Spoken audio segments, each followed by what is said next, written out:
Next up, we have Lydia Bates. Lydia is a freelance copywriter and a proofreader, and she is available for work. So if anyone's looking for one, you know where to find it. And Lydia is going to talk to us about Humpty's Handbook. Right. I'm a little short, so can you hear me? Hello. There we go. Okay, so why Humpty's Handbook? Well, in Alice Through the Looking Glass by Lewis Carroll, Alice meets Humpty Dumpty, sat on a wall, and it's a generally unsatisfactory meeting for her, although she does manage to get him to translate some of Jabberwocky for her. She probably shouldn't rely on his translation, because he also says that when he uses the word, it means just what he chooses it to mean, neither more nor less. Because words don't actually have any intrinsic meaning in themselves. They only get a meaning when that meaning is shared by two or more people. This could be as wide as an entire language or a dialect, or it could be much, much narrower, like jargon or a code. Because language can be inclusive, with the more people, the better knowing what you're talking about, or it can be exclusive. In some situations, you really want as few people as possible to know what you're talking about. Teenagers are really the experts at creating new meanings of words. Each generation and each sort of clique creates their own slang and their own jargon to help identify who is in and who is out.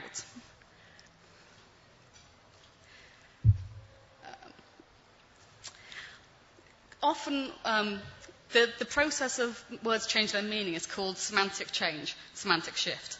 And often you can actually see what the origins of the word were in the word. The word awful originally meant something that was full of awe, that is, something that was worthy of fear or respect. It's not always that clear, though. The word silly in the 11th century actually meant blessed or happy. In the 13th century, the word nice meant foolish, which reflects its roots in the Latin word for not knowing. When words come to us from other languages, it can be even more difficult to work out what they originally meant. Chocolate comes to us via the Spanish from the Aztec word chocoatl. And the atl means drink or water, but the choco could mean hot or bitter or beaten. Avocado, we do know where the word comes from. It's an Aztec word, ahuactl, and it's the same word they use for testicle, so sorry about that. Semantic change can involve either the widening or the narrowing of a word's meaning. The word meat originally went sort of all solid food, so whether we're talking about meat or vegetables or bread or whatever, that was all meat. Food, on the other hand, was a much smaller word. It meant sort of items of food or provisions. As the word meat narrowed its meaning to mean flesh, the word food widened its meaning to fill the semantic gap. The word bridegroom was a Middle English word. It was originally bridegumme, and the word gumme was actually a suffix like man or weir, as in werewolf. When that stopped being used, generally, the word groom fitted that gap again. Here's another example of semantic narrowing of a word.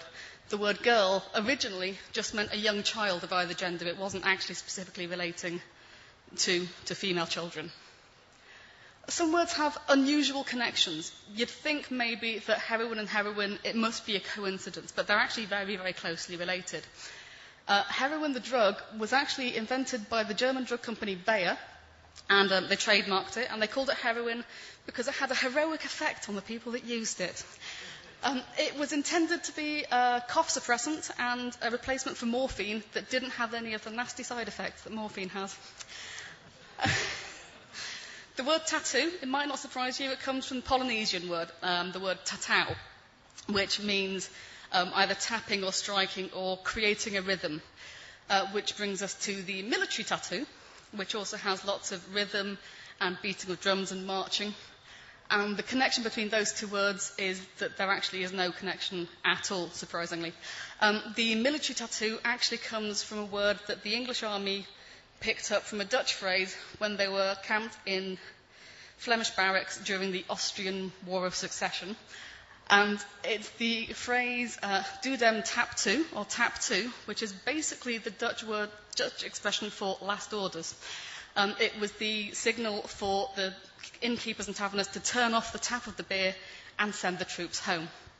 Which is my cue to wrap up this very brief introduction to some words and their meanings, to apologise for any dodgy pronunciation of Aztec and Polynesian words, and just to remind you that if the person you're talking to doesn't share your definition of a word, it won't mean the same thing to you as it does to them.